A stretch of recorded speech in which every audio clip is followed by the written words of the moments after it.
Assalamualaikum warahmatullahi wabarakatuh. Sebelumnya, izinkan kami untuk memperkenalkan diri. Yang pertama yaitu saya Taib Hakiki, NPM 176900001.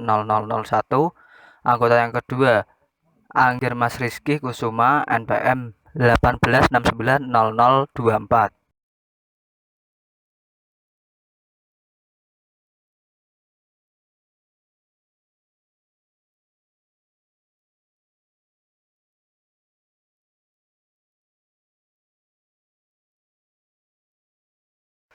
Baik, kita mulai pada pendahuluan. Konsumsi kopi. Di seluruh dunia, 80-90% orang dewasa secara teratur mengonsumsi kopi. Sekarang, literatur yang luas tampaknya menyimpulkan bahwa konsumsi kopi terkait dengan penurunan resiko diabetes tipe 2, penyakit jantung koroner, penyakit Alzheimer, penyakit Parkinson, dan beberapa kanker lainnya. Efek ini disebabkan oleh aktivitas antioksidan yang kuat, penghambatan peroxidasi lipid, serta peningkatan signifikan konsentrasi plasma glutathione. Karena kehadiran dalam kopi terpen atau kafestol, polifenol dan melanoidi tergantung pada jenis dan asal biji kopi, derajat pemanggangan, dan prosedur penyeduhan. Cara pembuatan kopi ada 3 tahapan, yaitu penyangrai, penggilingan, dan penyeduhan. Tujuan penelitian ini adalah untuk mengetahui efek tingkat pemanggangan, tingkat penggilingan, dan 3 metode penyeduhan yaitu espresso, Amerika, dan Turki terhadap senyawa polifenol, kafein, dan aktivitas antioksidan. Metode penelitian. Tingkat pemanggangan yang digunakan yaitu light, medium, dan dark. Untuk level penggilingan yang digunakan yaitu ada 3, fine, coarse, and coarse.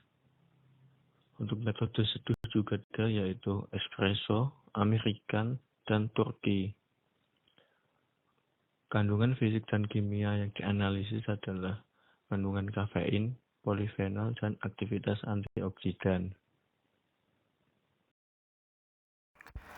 Metode penelitian selanjutnya ada proses pembuatan kopi. Yang pertama yaitu ada proses penyangraian. 300 gram campuran komersial kacang hijau dipanggang pada suhu 150 derajat Celcius dan 400 ohm selama 6, 9, dan 12 menit.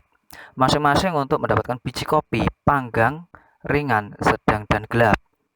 Lalu ada proses penggilingan. Efek dari 3 tingkat penggilingan yaitu 6, 6,5, dan 7 sesuai dengan ampas kopi halus, semi kasar, dan kasar dianalisis. Pilihan tingkat penggilingan ini dilakukan berdasarkan penelitian sebelumnya. Lalu proses yang ketiga adalah penyeduhan. 3 metode penyeduhan seperti espresso atau dengan tekanan, Amerika dengan filter, dan Turki dengan pemanasan berulang dipilih berdasarkan konsumsi luas di seluruh dunia.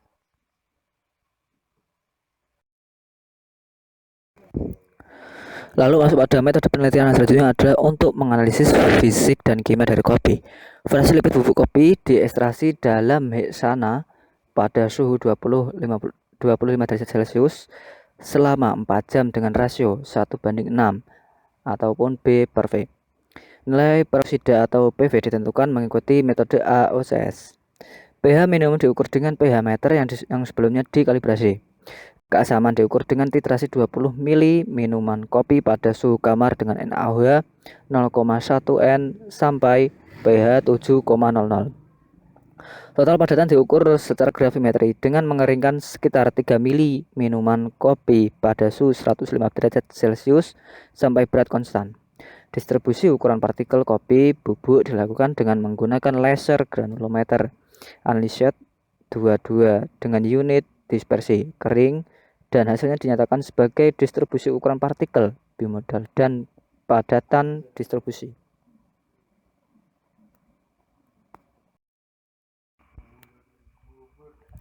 Lalu ada hasil dari komposisi kimiawi utama proses kopi sebagai fungsi tingkat pemanggangan dan penggilingan.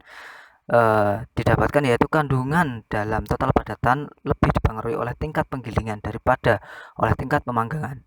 Kemungkinan karena perbedaan struktur mikro dan biji kopi mengubah jalur air panas selama perkolasi memodifikasi jumlah komponen yang diekstraksi.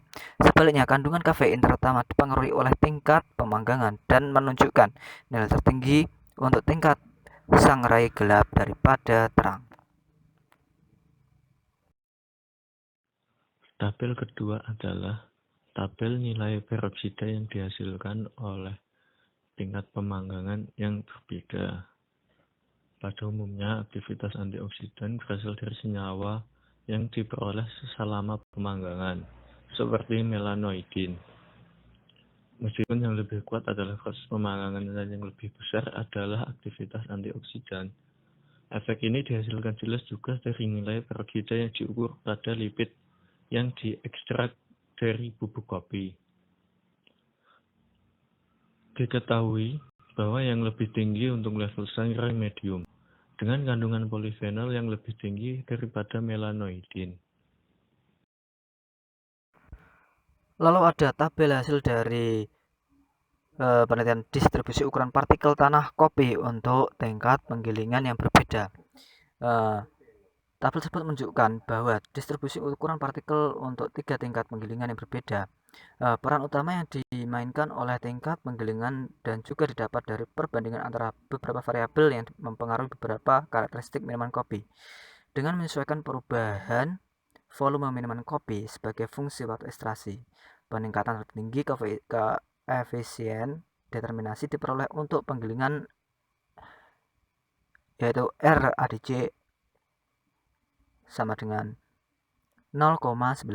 Itu berarti bahwa variabel ini adalah yang paling mempengaruhi untuk kinetik ekstraksi.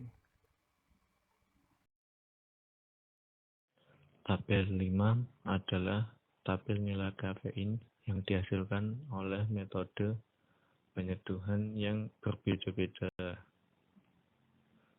Setiap teknik penyeduhan memiliki rasio, suhu, waktu dan laju, tekanan, dan volume akhir minuman yang berbeda-beda. Hasil penelitian ini menyatakan bahwa metode persiapan atau penyeduhan yang berbeda melibatkan kandungan polifenol, kafein, padatan total, aktivitas antioksidan, dan profil volatil yang berbeda. Kandungan kafein dapat bervariasi mulai 25 hingga 140 mili.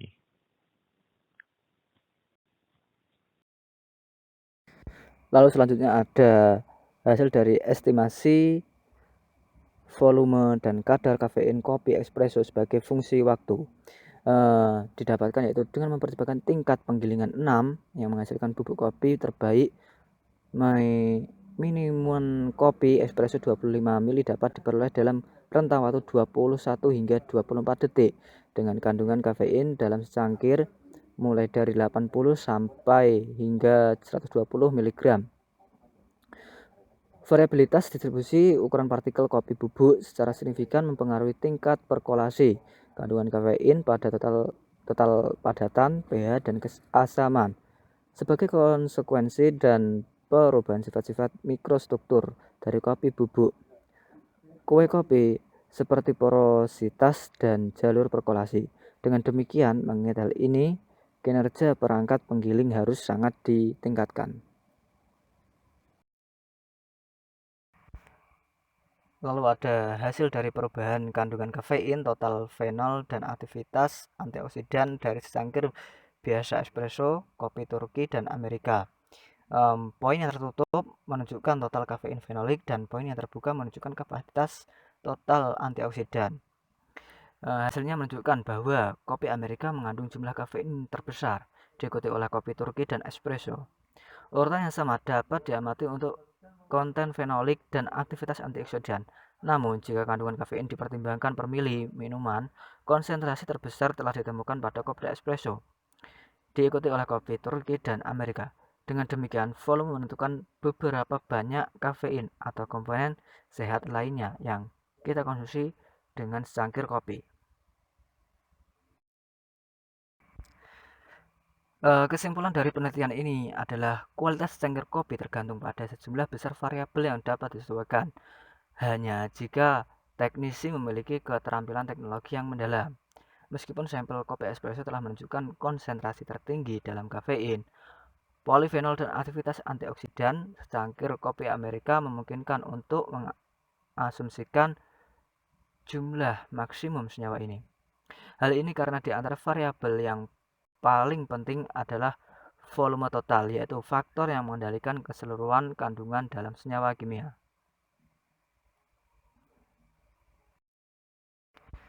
Sekian dan terima kasih presentasi dari PPT kelompok kami. Apabila ada kekurangan atau kesalahan, mohon bantuan kritik atau sarannya.